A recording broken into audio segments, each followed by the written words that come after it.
आपका बहुत बहुत स्वागत है। आप लोग कैसे हैं? आशा है आप लोग बहुत ही अच्छे होंगे। तो चलिए फ्रेंड्स, आज से हम लोग जो है एक नए सीरीज की शुरुआत करते हैं। यह सीरीज जो होगी आपके BSSC सेकेंड इंटर लेवल के लिए जो होगी, ठीक है। तो इस सीरीज में हम लोग जो है 25 साइंस के भी प्रश्नों को देखेंगे। तो चलिए शुरू करते हैं। अगर आप चैनल पर नए हो तो चैनल को लाइक और सब्सक्राइब जरूर करें। तो देख सकते हैं कि जो है MS वर्ड में जो है MS वर्ड में स्पेलिंग को सही करने वाले सॉफ्टवेयर को क्या कहते हैं। MS वर्ड जो होता है उसमें स्पेलिंग को सही करने वाले सॉफ्टवेयर को क्या कहते हैं। तो इसको क्या कहते हैं हम लोग? तो स्पेल चेक कहते हैं। क्या कहते हैं? स्पेल चेक कहते हैं, ठीक है। उसके बाद जो है उद्भव का सिद्धांत किसने दिया था? उद्भव का जो है सिद्धांत था वह किसने दिया था? तो यह दिया गया था चार्ल्स डिकेंस के द्वारा। किसके द्वारा? चार्ल्स डिकेंस के द्वारा, ठीक है। उसके बाद जो है विषुव संकेत करता है। विषुव जो एक घटना है जो संकेत करता है, उसका क्या अर्थ है? तो इसका जो सही अर्थ है कि मौसम एक समान अवधि के होते हैं। विषुव में क्या होते हैं? मौसम एक समान अवधि के आपके होते हैं, ठीक है। विषुव की घटना में ऑक्टोपस के खून होते हैं। ऑक्टोपस जो है उसके खून कैसा होता है? तो ऑक्टोपस का खून जो होता है आपका काला होता है। क्या होता है? काला, ठीक है। उसके अंदर रासायनिक परिवर्तन का उदाहरण है। इसमें से जो है रासायनिक परिवर्तन का उदाहरण कौन सा है इसमें? तो देख सकते हैं। तो सही इसका जो है निष्क्रियकरण जो है वह रासायनिक परिवर्तन का आपका उदाहरण है, ठीक है। उसके बाद में ऑक्सीजन से संबंधित एंजाइम किस में पाया जाता है? ऑक्सीजन से संबंधित एंजाइम जो है वह किस में पाया जाता है? तो यह पाया जाता है आपके माइटोकॉन्ड्रिया में। किस में? माइटोकॉन्ड्रिया, ठीक है। एक छत्ते में रानी मधुमक्खी की संख्या कितनी होती है? मधुमक्खियों का जो छत्ता होता है उसमें रानी मधुमक्खी कितनी होती है? तो वह होती है आपके एक। कितनी होती है? एक, ठीक है। चलिए, मुर्गियों में जो है संक्रामक कुराइजा रोग होने का कारण क्या है? यानी कुराइजा रोग जो होता है उसका कारण क्या है जो मुर्गियों में होता है? तो इसका कारण है आपके बैक्टीरिया यानी जीवाणु है। क्या है? जीवाणु, ठीक है। चलिए, बॉक्साइट से एल्युमिनियम का निष्कर्षण जो है किया जाता है, यानी किस विधि द्वारा, यानी किस, देख सकते हैं बॉक्साइट से एल्युमिनियम का निष्कर्षण जो है किया जाता है। तो यह जो किया जाता है आपके विद्युत अपघटन के द्वारा। किसके द्वारा? विद्युत अपघटन के द्वारा किया जाता है। फिर से निम्नलिखित में से किसके निष्कर्षण में जो है साइनाइड विधि जो है प्रयुक्त की जाती है? तो यह जो की जाती है किस में की जाती है? तो सोना में। किसमें? सोना में, ठीक है।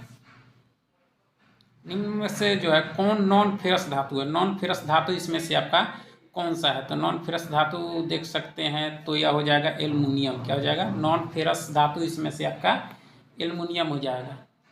चलिए आगे देख लेते हैं कि जो है स्टोरेज बैटरी में कौन से धातु का उपयोग किया जाता है? स्टोरेज बैटरी में तो यह किया जाता है आपके शीशा का। किसका? शीशा का, ठीक है। चलिए, साधारण नमक का रासायनिक नाम क्या है? साधारण नमक का जो है रासायनिक नाम क्या है? तो सोडियम क्लोराइड है। क्या है? Sodium chlorides.